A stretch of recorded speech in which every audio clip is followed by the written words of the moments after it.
اعوذ باللہ من الشیطان الرجیم بسم اللہ الرحمن الرحیم۔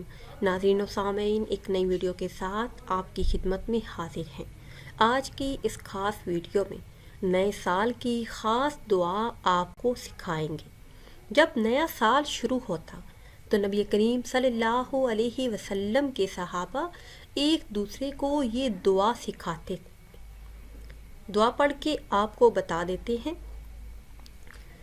اللہم ادخلہ علینا بالامن والایمان والسلامت والاسلام ورضوان من الرحمن وجوار من الشیطان۔ اے اللہ، اس کو ہم پر امن اور ایمان اور سلامتی اور اسلام کے ساتھ رحمان کی خوشنودی اور شیطان سے حفاظت کے ساتھ ملا دے۔ آپ بھی نیا سال شروع ہوتے ہی اس دعا کو پڑھ لیجئے، انشاءاللہ عز و جل پورا سال حفاظت رہے گی۔